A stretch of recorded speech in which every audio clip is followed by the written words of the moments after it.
Hydrocephalus. Hydrocephalus क्या होता है? Increase in CSF volume results in an increase in the size of ventricles.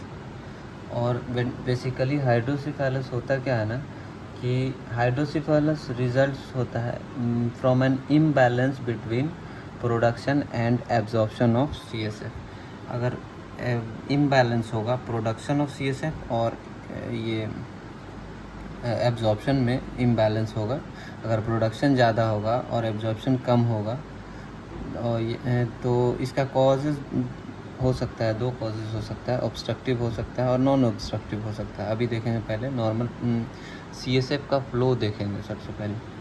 तो normal CSF volume है 50 ml, infants में 50 ml होता है, 150 ml एडल्ट में होता है। और CSF का पाथवे देखेंगे। CSF जो है फॉर्म्ड होता है अल्ट्रा फिल्ट्रेशन ऑफ प्लाज्मा है। CSF क्या है? अल्ट्रा फिल्ट्रेशन ऑफ प्लाज्मा से बनता है, जो कि कोरोइड प्लेक्सस से बनता है। ये है नॉर्मल पाथवे। तो CSF का जो पाथवे है इसको बहुत ही इम्पोर्टेंट है, इसको बहुत अच्छे से जानने का है। कोरोइड प्लेक्सस से लैटरल वेंट्रिकल्स में बनता है, दोनों साइड में। CSF बना फोरामन ऑफ मोनरो से होकर के 3rd वेंट्रिकल में आएगा, और 3rd वेंट्रिकल से एक्विडक्ट ऑफ सेल्वियस होकर के 4th वेंट्रिकल में आएगा। और 4th वेंट्रिकल से इसको 2 रास्ते हैं, एक तो ये दोनों तरफ फोरामन ऑफ लस्का है, और फोरामन ऑफ लस्का के थ्रू आर्केनॉइड स्पेस और विलाई में चला जाता है, जहाँ की आर्केनॉइड विलाई में स्पेस ऑफ विलाई में वहाँ एब्जॉर्ब हो जाता है। और यही 4th वेंट्रिकल से एक दूसरा रास्ता है, जो कि फोरामन ऑफ मिजेंडी से central canal of spinal cord में आ जाता है। इस फ्लो को जानना बहुत ज़रूरी है CSF का। अब यहाँ पे एक्विडक्टल स्टेनोसिस हो जाता है कभी कभी, तो वैसे केसेस में ऑब्स्ट्रक्टिव हाइड्रोसिफेलस होगा, यहाँ से इधर जितना भी वेन्स होगा सब डायलेट कर जाएंगे। ठीक है, देखते हैं और क्या क्या। और एब्जॉर्प्शन नहीं होता विलाई में, अगर एब्जॉर्प्शन नहीं होगा तो इसके वजह से सब आर्केनॉइड स्पेस का विलाई में एब्जॉर्प्शन नहीं होगा, तो उसके वजह से प्रॉब्लम होगा, हाइड्रोसिफेलस हो सकता है। नेक्स्ट हम देखेंगे कि यही चीज़ें, जो चीज़ वहाँ लिखा था वही चीज़ें यहाँ पे लाइंस में लिखा हुआ है। और कॉजेज़ में देखेंगे हाइड्रोसिफेलस का कॉजेज़ क्या है। नॉन ऑब्स्ट्रक्टिव कॉजेज़ है, जो कि कम्युनिकेटिंग हाइड्रोसिफेलस है, जहाँ ऑब्स्ट्रक्शन नहीं हो रहा है तो इंक्रीज प्रोडक्शन हो जाएगा। जैसे कि कोरोइड प्लेक्सस पेपिलोमा में प्रोडक्शन बढ़ जाता है, ठीक है ना, ये इंक्रीज कोरोइड प्लेक्सस पेपिलोमा हो जाता है, तो रिड्यूस एब्जॉर्प्शन हो जाता है, यानी सब आर्केनॉइड स्पेस में एब्जॉर्प्शन होना था विलाई के थ्रू, लेकिन नहीं हो रहा है। अब अगर हीमरेज हो जाएगा, सब आर्केनॉइड में हीमरेज हो जाएगा, जो कि इंटरफेयर करेगा एब्जॉर्प्शन ऑफ CSF। अगर मेनिंजाइटिस का केस में, ट्यूबरकुलर मेनिंजाइटिस या बैक्टीरियल मेनिंजाइटिस के केस में पस भर जाता है सब आर्केनॉइड स्पेस का विलाई में, तो उसके वजह से भी एब्जॉर्प्शन में प्रॉब्लम होगा।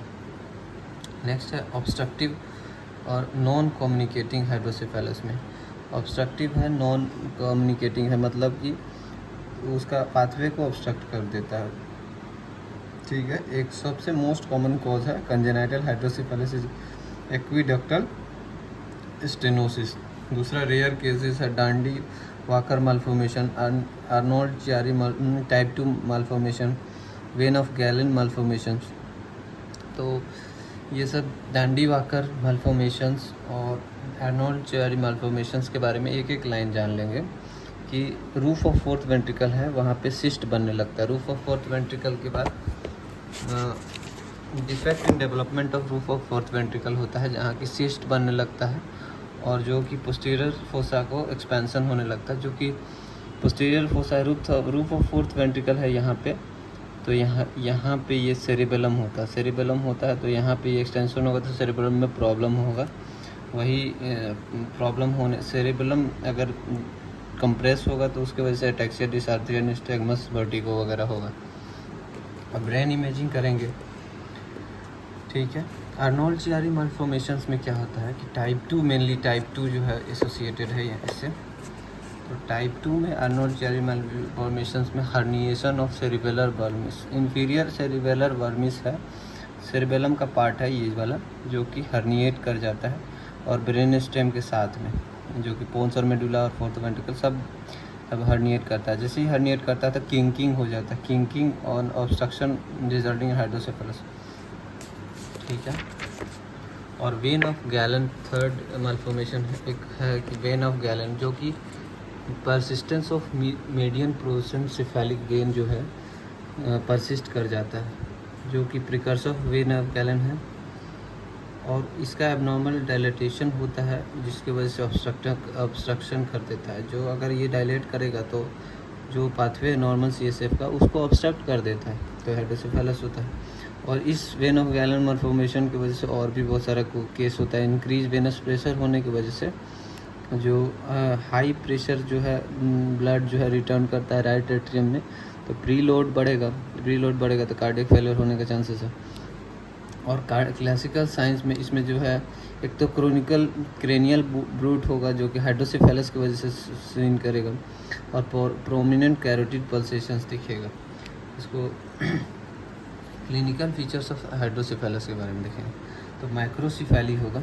Macrocephaly larger size of the head, more than 2 head circumference more than +2 standard deviation for the age, more than +2 head standard deviation for the age होगा। abnormal increase in head circumference होगा। head circumference increases by, ये ऐसे लिखा जाता है more than 1 centimeter per fortnight ऐसे करके, यानी more than 2 centimeter per month। ये अगर हेड सर्कम्फ्रेंस बढ़ रहा है इनिशियल फ्यू मंथ्स में, तो ये मतलब फर्स्ट 3 मंथ मेज़र करते हैं, ठीक है। और raised ICT clinical features of hydrocephalus में क्या, इंट्राक्रैनियल प्रेशर टेंशन बढ़ेगा, डायलेटेड स्कैल्प वेन्स जो है बढ़ेगा, जैसे यहाँ पे दिख रहा है ना कि बहुत ही बड़ा सर मैक्रोसिफेली, डायलेटेड स्कैल्प वेन्स होगा, स्कैल्प का veins, bulging of anterior fontanelle होगा, वाइड सेपरेशन ऑफ सूचर्स भी वाइड सेपरेटेड हो जाएगा।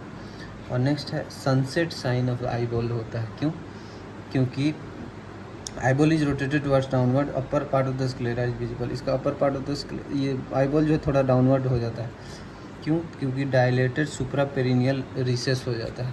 सुप्रापेरिनियल recess causes compression on the tectum of the midbrain, ठीक है। Cracked pot resonance Macewen sound, जैसे ही टैप करते हैं ना, gentle tapping on skull results in sound similar like cracking a pot. Cracking pot टूटने के जैसा साउंड होता है जनरल टैपिंग पे आफ्टर 3 months ऑफ एज, ठीक है। इन्वेस्टिगेशंस में क्या क्या करेंगे, स्क्रीनिंग, न्यूरोसोनोग्राम, अल्ट्रासाउंड करते हैं थ्रू इंटीरियर फॉन्टिनेल्स, ये स्क्रीनिंग है। लिमिटेड एरिया को ही देख सकता है इमेजिंग।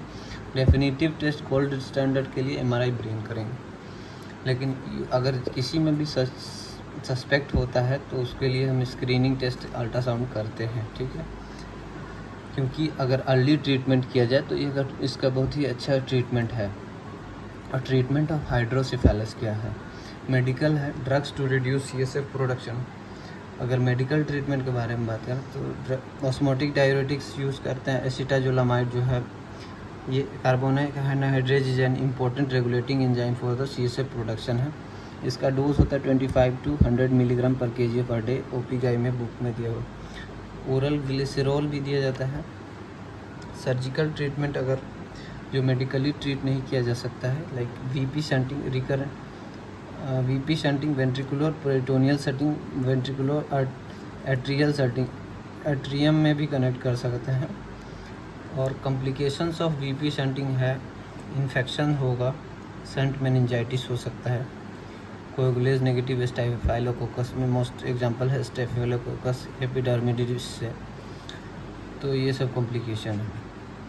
और शंट मेनिंजाइटिस का अगर इन्वेस्टिगेशन करना है चॉइस करने के लिए, मतलब डायग्नोज करने के लिए शंट मेनिंजाइटिस को, तो शंट टैपिंग करते हैं। जैसे ये शंट बनाया, इसको पेरिटोनियम में कनेक्ट कर देगा, यहाँ से वेंट्रिकल से लेकर के सीधा पेरिटोनियम में एम्पटी कर देगा।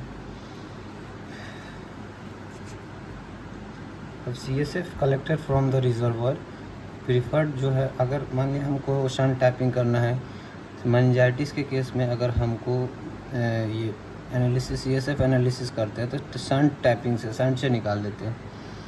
और एक्विडक्टल स्टेनोसिस के केस में मैनेजमेंट कैसे करते हैं, तो endoscopically third ventriculostomy can be done. अगर ये थर्ड वेंट्रिकल से डायरेक्ट कनेक्शन कर देते हैं सब एरिकनॉइड स्पेस, और जो कि CSF from third ventricle shunted directly into the subarachnoid space. जैसे कि यहाँ पे लिखा हुआ है कि यहाँ से थर्ड वेंट्रिकल से डायरेक्ट कनेक्शन बना देते हैं यहाँ तक सब एरिकनॉइड स्पेस के बीच में, जो कि मान लिया सब एक्विडक्टल स्टेनोसिस हो गया, यहाँ पे स्टेनोसिस हो गया, तो यहाँ पे सीधे यहाँ से लेकर के सब एरिकनॉइड स्पेस में एक रास्ता बना देते हैं, शंट बना देते हैं, जो कि डायरेक्टली सब एरिकनॉइड स्पेस में चला जाए।